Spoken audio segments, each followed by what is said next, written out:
Hello everyone, your welcome student mentor UPPCS channel.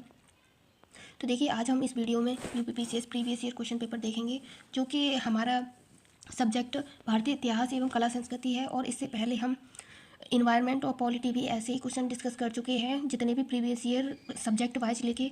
तो आज का हमारा ये हिस्टोरिकल ओनली क्वेश्चन होंगे, और ये क्वेश्चन पेपर यूपीपीसीएस 2019 और 2020 का है। और बाकी का आप देखिए, साथ ही साथ अब एग्ज़ाम डेट आ चुकी है ऑफिशियली, तो अब हमारे पास टाइम कम है। जितना भी हो सके रिवीजन करिए, नोट्स और टारगेट और जितना भी टेस्ट सीरीज को फॉलो करिए इस टाइम। और टेस्ट सीरीज भी हम ग्रुप पे प्रोवाइड करा देंगे। बाकी का टेस्ट तो करा ही रहे हैं, जितने भी प्रीवियस ईयर क्वेश्चन पेपर हैं और घटना चक्र पूर्वावलोकन है। तो आज का हम अपना पहला क्वेश्चन देखते हैं। तो देखिए, आज का हमारा पहला क्वेश्चन है यहाँ कि भारतीय इतिहास और कला संस्कृति और जितने भी जन आंदोलन हुए हैं, यहाँ से जितने भी क्वेश्चन बने हैं सभी को डिस्कस करेंगे इस वीडियो में। तो हमारा पहला क्वेश्चन है, निम्नलिखित में से किस वंश के शासकों को पुराणों में श्रीपर्वतीय कहा गया है?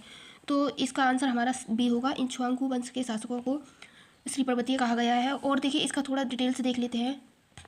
तो देखिए, यहाँ कहा गया है कि कृष्णागुटूर क्षेत्र के शासन करते थे। पुराणों में इन्हें श्रीपर्वतीय या श्रीपर्वत का शासक या आंध्र भारतीय आंध्रों का नौकर कहा गया है। पहले वे सातवाहनों के सामंत थे, किंतु उनके पतन के बाद उन्होंने अपनी स्वतंत्रता घोषित की।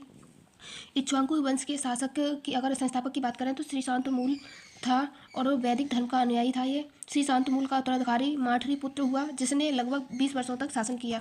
अब अपना नेक्स्ट क्वेश्चन देखते हैं। तो देखिए, यहाँ नेक्स्ट क्वेश्चन में पूछा गया है कि मौर्यकालीन एग्रोनोमी अधिकारी निम्नलिखित में से किस क्षेत्र से संबंधित था? तो ये मार्गदर्शन से संबंधित था। सी ऑप्शन हमारा राइट है। मौर्यकालीन यूनानी शासक सेल्यूकस निकेटर के राजदूत मेगास्थनीज ने एग्रोनोमी नामक एक अधिकारी की चर्चा की है, जो मार्ग निर्माण से संबंधित था।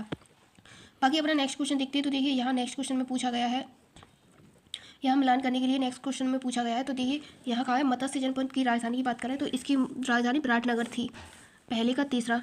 और वहीं कुरु की बात करें तो ये कुरु इंद्रप्रस्थ, सूरसेन मथुरा और अस्मक पोतन थी। तो इसका हमारा सी ऑप्शन राइट है। बाकी का यहाँ देखिए डिटेल से देख लेते हैं। तो यही कहा गया है, 6ठी शताब्दी ईसा पूर्व में महाजनपदों ने राज्य विस्तार किया। महाजनपदों की कुल संख्या 16 थी, जिसका उल्लेख बौद्ध ग्रंथ अगुंतर निकाय, महावस्तु व जैन ग्रंथ भगवती सूत्र में मिलता है। मत्स्य विराटनगर ये कहाँ स्थित है? तो ये राजस्थान में स्थित है। कुरु की बात करें तो ये इंद्रप्रस्थ मेरठ के तथा दक्षिणी पूर्व हरियाणा में स्थित है। सूरसेन मथुरा आधुनिक ब्रजमंडल कहा जाता है इसे। अस्मक पोतन या पोटली दक्षिण भारत का एकमात्र महाजनपद है। बाकी का नेक्स्ट क्वेश्चन देखते हैं अपना, क्वेश्चन नंबर 4। तो यहाँ देखिए, निम्नलिखित पूछा गया है कि निम्नलिखित में से किस भारतीय पुरातत्ववेत्ता ने पहली बार भीमबेटका गुफा को देखा और उसके शैल चित्रों को प्रागैतिहासिक महत्व को खोजा? तो इसका हमारा सी ऑप्शन राइट है, BS बावरकर। भीमबेटका गुफा मध्य प्रदेश के रायसेन जिले से में स्थित है। यह पुरापाषाणिक गुफा आवास है, जिसका निरंतरता मध्य ऐतिहासिक काल तक रही है। इसकी खोज 1957 से 1958 में डॉक्टर विष्णु श्रीधर वारंकर ने की थी। यह विंध्याचल की पहाड़ियों के निचले छोर पर है तथा इसके दक्षिण में सतपुड़ा की पहाड़ियाँ आरंभ हो जाती हैं। बाकी का आगे का अपना नेक्स्ट क्वेश्चन देखते हैं। देखिए, यहाँ कूट मिलान करने के लिए दिया गया है। तो यहाँ पे पूछा गया है कौन सा सही है। मुल्तान के सूर्य मंदिर का उल्लेख वेनसंग, आबजू, जईद, अलमसूदी तथा अलबरूनी ने किया था। और बाकी का शामपुर यात्रोत्सव सूर्य पूजा से संबंधित था। तो इसका हमारा सी ऑप्शन सही है। देखिए, ये क्वेश्चन आप देख रहे होंगे, मोस्ट इंपॉर्टेंट है। तो मोस्ट इंपॉर्टेंट तो सारे ही क्वेश्चन है, क्योंकि ये प्रीवियस ईयर क्वेश्चन पेपर है। मुल्तान सूर्य मंदिर, जिसे आदित्य सूर्य के नाम से भी जाना जाता है, प्राचीन हिंदू मंदिर है। इसका निर्माण कृष्ण के पुत्र सांब ने कराया था। सूर्य पूजा का उपलक्ष्य शामपुरा यात्रोत्सव मनाया जाता है। वेनसांग, अलबरूरी, आबू जईद और अलमसूदी ने मुल्तान सूर्य मंदिर का उल्लेख अपने विवरणों में किया है। बाकी का आगे का अपना नेक्स्ट। तो देखिए, यहाँ सूची 1 को सूची 2 से मिलान करने के लिए पूछा गया है। तो देखिए, सिंधु घाटी सभ्यता एक नगरीय सभ्यता थी। और वहीं उत्तर वैदिक सभ्यता की बात करें तो ये एक कृषक सभ्यता थी, दूसरे का तीसरा। और ऋग्वैदिक समाज ये चरागाह था। और मध्य काल में जमींदारी प्रथा थी। तो इसका हमारा डी ऑप्शन राइट है, 4, 3, 1, 2। सिंधु घाटी सभ्यता एक नगरीय सभ्यता थी, जिसका ज्ञान इसके पुरातात्विक अवशेषों तथा अनुसंधानों से होता है। कि इसकी सबसे अधिक विशेषता थी पर्यावरण के अनुकूल इसका अद्भुत नगर नियोजन तथा जल निकास। अब आगे अपना नेक्स्ट क्वेश्चन देखते हैं। तो देखिए, यहाँ नेक्स्ट क्वेश्चन में पूछा गया है, देखिए यहाँ पूछा गया है कि निम्नलिखित में से कौन सा काल क्रमानुसार लगाइए ने। काल क्रमानुसार लगाने के लिए पूछा गया है। तो सबसे पहले किताब उल हिंद तीसरा, उसके बाद पृथ्वी राय रासो, उसके बाद बात करें तो तबकात नासरी। और यहाँ से आपने देखा होगा कि ये क्वेश्चन मिलान करने के लिए भी पूछा जा सकता है, और कब और किसने लिखा, ये ऐसे भी क्वेश्चन को पूछ लिया जाता है। किताब उल हिंद पुस्तक की रचना अलबरूनी ने की थी, और वह महमूद गजनवी के आक्रमण के समय भारत आया। इस पुस्तक में उसने 11वीं शताब्दी के आरंभ में हिंदुओं के साहित्य विज्ञान का आंखों देखा सजीव वर्णन किया। यह पुस्तक तारीख उल हिंद के नाम से जानी जाती है।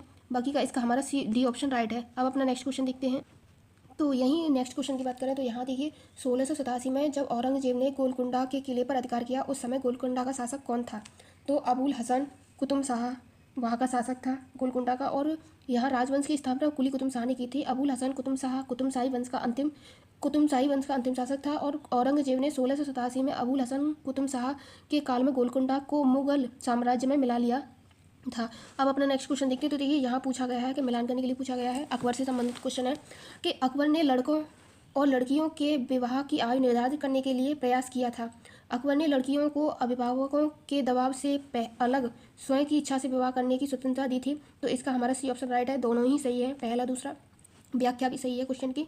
और देखिए सामाजिक सुधारों के अंतर्गत अकबर से पहले मुगल सम्राट थे जिन्होंने सती प्रथा को रोकने का प्रयास किया। अकबर द्वारा किए गए नए परिवर्तनों के साथ महिलाएं अब बुनियादी अधिकारों की स्वतंत्रता प्राप्त कर रही थीं। बाकी का अपना नेक्स्ट क्वेश्चन देखते हैं।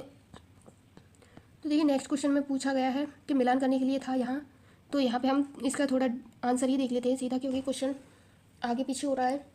तो देखिए यहाँ पूछा गया है कि दीवाने तन का संबंध। यहाँ हमारा पर्पज बस क्वेश्चन देखना है प्रीवियस ईयर, जो कि एग्जाम में बार बार पूछे जा रहे हैं प्रीवियस ईयर से। आप देखे होंगे इसी क्वेश्चन को कि यहाँ से मिलान करने के लिए या एक क्वेश्चन बना के पूछ लिया जा सकता है। दीवाने तन की बात करें तो ये जागीर व वेतन को देखना था। मुस्तौफी राज्य की आय व्यय का निरीक्षण करना था। मुशर्रफ कार्यकाल को संभालने के लिए। वकीया नवीस की बात करें तो प्रमुख घटनाओं व फरमानों को सूचीबद्ध करना था इसका उद्देश्य। अब अपना नेक्स्ट देखिए यहाँ पूछा गया है कि निम्नलिखित में से कौन सा सुमेलित नहीं है। तो यहाँ शेख मोहिउद्दीन चिश्ती की बात करें तो ये अजमेर से संबंधित थे। शेख बुरहानुद्दीन गरीब की बात करें तो ये दौलताबाद से संबंधित थे। और शेख मोहम्मद हुसैन की बात करें तो ये गुलबर्गा से संबंधित थे। शेख निजामुद्दीन ओलिया की बात करें तो ये मुल्तान से नहीं थे। डी ऑप्शन हमारा इसका राइट है। बाकी का देखिए निजामुद्दीन ओलिया फरीद के शिष्य थे। माना जाता है कि निजामुद्दीन ओलिया को ने दिल्ली के 7 सुल्तानों का शासनकाल देखा था। दिल्ली के 7 सुल्तानों का शासनकाल किसने देखा था? तो निजामुद्दीन ओलिया ने। और वहीं बात करें आमिर खुसरो ने, तो इन्होंने 9 से अधिक शासकों का शासनकाल देखा था। कभी कभी हम इस क्वेश्चन में कंफ्यूज हो जाते हैं। तो यहाँ 7 शासकों का शासनकाल निजामुद्दीन ओलिया ने देखा था। बाकी का नेक्स्ट क्वेश्चन देखते हैं अपना। तो यहाँ पूछा गया है कि निम्नलिखित में से किस मुगलकालीन नगर का निर्माण फिरोज शाह की रजवाह को पुनर्जीवित करके किया गया था? तो इसका हमारा साहबनेर का बी ऑप्शन इसका राइट होगा। कृषि उत्पादन में वृद्धि के लिए फिरोज शाह तुगलक ने सिंचाई के साधनों को सुदृढ़ किया। उसके लगभग 11 नहरों का निर्माण किया। दिल्ली के आसपास हरियाणा के क्षेत्रों में करवाया। फिरोज तुगलक ने बनवाई नहरों को उलूग खानी या रजवाह सर्वाधिक प्रसिद्ध थी। अब अपना नेक्स्ट क्वेश्चन देखते हैं। देखिए यहाँ पूछा गया है किताब ए नौरस नामक पुस्तक के लेखक कौन थे? तो इसका हमारा ए ऑप्शन राइट है। इब्राहिम आदिल द्वितीय किताब ए नौरस के लेखक थे, और इनका शासनकाल 1580 से 1627 को किताब ए नौरस की पुस्तक की रचना की। और यह पुस्तक संगीत के 9 रसों की पुस्तक है, जिसमें विभिन्न रागों व गीतों का वर्णन किया गया है। बाकी का अपना नेक्स्ट क्वेश्चन देखते हैं। तो देखिए यहाँ चोलों से संबंधित क्वेश्चन है। यहाँ पे उसकी व्याख्या और क्वेश्चन दिया है, सही या गलत हमें बताना है। हमें चोलों के विषय में उनके पूर्ववर्ती राजवंशों की अपेक्षा अधिक जानकारी है। क्या ये बात सही है? चोल शासकों ने मंदिरों की दीवारों पर अभिलेख उत्कीर्ण करने का चलन प्रारंभ किया, जिनमें उनकी विजयों का ऐतिहासिक विवरण दिए जाते हैं। तो इसका हमारा ए और बी आर दोनों सही है। ए आर की सही व्याख्या है, बी ऑप्शन हमारा राइट है। बाकी का देखिए थोड़ा इसका डिटेल्स देख लेते हैं। तो डिटेल्स में क्या कहा गया है? तो यहाँ कहा गया द्रविड़ वास्तुकला या वास्तुशैली का प्रारंभ पल्लव काल में हुआ। उसका उत्कर्ष चोल काल में देखने को मिला। इस काल को दक्षिण भारतीय कला का स्वर्ण युग कहा जाता है। वस्तुतः चोल इतिहास के सर्वाधिक प्रमाणिक साधन अभिलेख हैं, जो बड़ी संख्या में प्राप्त हुए हैं। विजयालय के बाद का चोल इतिहास मुख्यतः अभिलेखों से जाना जाता है। और बाकी का ये आप डिटेल्स थोड़ा वीडियो पॉज करके देख लीजिएगा। और वहीं बात करें अपना नेक्स्ट क्वेश्चन देखते हैं। तो यहाँ पूछा है भारत सरकार ने 1919 में ILO वाशिंगटन सम्मेलन में मजदूरों को प्रतिनिधि के रूप में निम्नलिखित में से किसे भेजा? तो इसका हमारा बी ऑप्शन राइट है, NM जोशी। अब अपना देखिए थोड़ा इसका डिटेल्स देख लेते हैं। इसमें यही दिया है। बाकी का आगे अपना क्वेश्चन नेक्स्ट देखते हैं। तो यहाँ पूछा गया है एक्स ला सेपल 1748 की संधि के संदर्भ में निम्नलिखित में से कथनों पर विचार किए। प्रथम, कर्नाटक युद्ध की समाप्ति और अंग्रेजों का मद्रास पुनः प्राप्त हुआ। इसका हमारा सी ऑप्शन राइट है। प्रथम कर्नाटक युद्ध कब हुआ था? तो 1786 से 48 फ्रांसीसी सेना ब्रिटिश सेना के मध्य लड़ा गया। प्रथम कर्नाटक युद्ध के अंत 1748 में ऑस्ट्रिया के उत्तराधिकार से प्राप्त एक्स-ला-शापिल की संधि 1748 में हुई। देखिए ये जितने भी संधियाँ और शासनकाल में हुई हैं वो एक वीडियो में आपको कवर अप करा देंगे। वहीं अब अपना नेक्स्ट क्वेश्चन देखें तो यहाँ पूछा है भारतीय शस्त्र अधिनियम किस वर्ष आया? तो ये 1878 में आया। और वहीं सहाई पद अधिनियम की बात करें तो ये 1876। और वहीं भारतीय उच्च न्यायालय की स्थापना अधिनियम 1861। भारतीय विवाह विच्छेद अधिनियम 1969। इसका हमारा डी ऑप्शन राइट है। अब आगे नेक्स्ट क्वेश्चन देखते हैं। तो यहाँ सिक्किम का भारत में विलय किसने किया? तो इसका हमारा सी ऑप्शन राइट है। लॉर्ड डलहौजी ने सिक्किम का भारत में विलय किया। 2 अंग्रेज डॉक्टरों के साथ दुर्व्यवहार का आरोप लगाकर 1850 में उस पर अधिकार कर लिया गया था। और वहीं इसकी बात करें क्वेश्चन नंबर अपना 21 देखते हैं। निम्नलिखित नेताओं में से किसी ने द्वितीय गोलमेज सम्मेलन में भाग नहीं लिया? तो डॉक्टर राजेंद्र प्रसाद ने द्वितीय गोलमेज सम्मेलन में भाग नहीं लिया था, बाकी सभी ने लिया था। अब आप वीडियो पॉज करके ये थोड़ा डिटेल से देख सकते हो।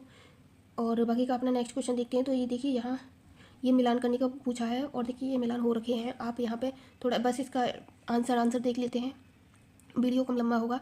The story of my deportation किसने लिखी? Lala Lajpat Rai. Gita Rahasya Bal Gangadhar Tilak. A nation in making Surendra Banerjee. India beings freedom Maulana Abul Kalam Azad द्वारा लिखी गई। और वहीं अब अपना नेक्स्ट क्वेश्चन देखते हैं। क्वेश्चन नंबर 23 है। किसने 1755 में डीडीगुल मैसूर में एक आधुनिक शस्त्रागार की स्थापना की? तो इसका हैदर अली। बी ऑप्शन हमारा राइट है। 1755 में नजराज ने हैदर अली के डीडीगुल में फौजदार पद पर नियुक्त किया। इस वर्ष फौजदार के रूप में हैदर अली ने फ्रांसीसियों की सहायता से एक शस्त्रागार की स्थापना की थी। और वहीं अपना नेक्स्ट क्वेश्चन देखते हैं। तो देखिए यहाँ इसका ये क्वेश्चन सही नहीं था, तो यहाँ पे देखिए इसका आयोग ने क्या माना है और इसका आयोग ने इसका ए माना है। ए सही है इसका ऑप्शन हमारा। ए आर दोनों सही हैं। थोड़ा पढ़ के भी देख लेते हैं ऐसे। ब्रिटिश सरकार ने भारत के अलग अलग भागों में भू राजस्व की अलग अलग व्यवस्था लागू की थी। इससे भारतीय किसानों को अलग अलग वर्ग बन गए। अब देखिए थोड़ा डिटेल से देख लेते हैं। अंग्रेजों द्वारा भारत में भू राजस्व वसूलने की विभिन्न पद्धतियाँ को अपनाया गया। मुक्त रूप से अंग्रेजों ने 3 प्रकार की पद्धतियाँ अपनाई। भू राजस्व पद्धतियाँ जमींदारी, रैयतवाड़ी और मालवाड़ी। इन पद्धतियों को अलग अलग समय पर लागू किया गया, किंतु इन सभी प्रयासों के पीछे अंग्रेजों का मूल उद्देश्य अधिक से अधिक अपनी आय को सुनिश्चित करना था तथा किसानों की भलाई से उनका कोई संबंध नहीं था। तो यही इसके डिटेल्स है। अब आगे अपना नेक्स्ट क्वेश्चन देखते हैं। तो हमने जितने भी 2020 में क्वेश्चन पूछे गए थे हिस्टोरी से सभी क्वेश्चन देख लिए। अब देखिए ये क्वेश्चन पेपर 2019 का है। यहाँ से जितने भी क्वेश्चन हिस्टोरी में पूछे गए हैं उन सभी क्वेश्चन को देखेंगे। तो देखिए हमारा पहला क्वेश्चन है मिलान करने के, यहाँ व्याख्या और उसका कोड दिया गया था। अकबर ने शेरशाह की तरह राज्यों के सिक्कों का प्रचलन नियमित करने का प्रयास किया। और देखिए शेरशाह की मुद्रा पद्धति के समान अकबर के समय का ताम्र का प्रमुख सिक्का दाम था। तो इसका हमारा बी ऑप्शन है। कथन ए तथा कारण आर दोनों सही है, परंतु कारण आर कथन ए की व्याख्या सही नहीं है। तो देखिए यहाँ डिटेल्स देख लेते हैं, थोड़ा पढ़ के देखिए। डिटेल्स ज़्यादा नहीं पढ़ेंगे क्योंकि वीडियो लंबा हो जाएगा, आप पॉज करके देख लेना। शेरशाह ने बिलग्राम के युद्ध 15 बिलग्राम का अगर पूछ लिया जाए बिलग्राम का युद्ध कब हुआ, तो ये 1540 में दिल्ली व आगरा के अधिकार कर सिंहासन प्राप्त किया गया। उस समय मुद्रा की दशा अत्यंत शोचनीय थी और देखिए तथा सिक्कों का साधारणतः मिलावट पाई जाती थी। शेरशाह ने एक अत्यंत विकसित वस्तु व्यवस्था प्रचलित की। उसने पुराने सिक्कों के स्थान पर शुद्ध चांदी के रुपया और तावे के दाम चलाया। साथ ही सिक्कों पर अपना नाम भी टकसाल के रूप में अरबी देवनागरी में खुदवाया। बाकी का अपना नेक्स्ट क्वेश्चन देखते हैं। तो देखिए यहाँ युद्ध है जो मिलान करने के लिए पूछा गया है। कौन सा युद्ध कब हुआ? तो देखिए सबसे पहले बिलग्राम का युद्ध हुआ था 1540 में, जो आपने अभी ऊपर ही देखा था क्वेश्चन में।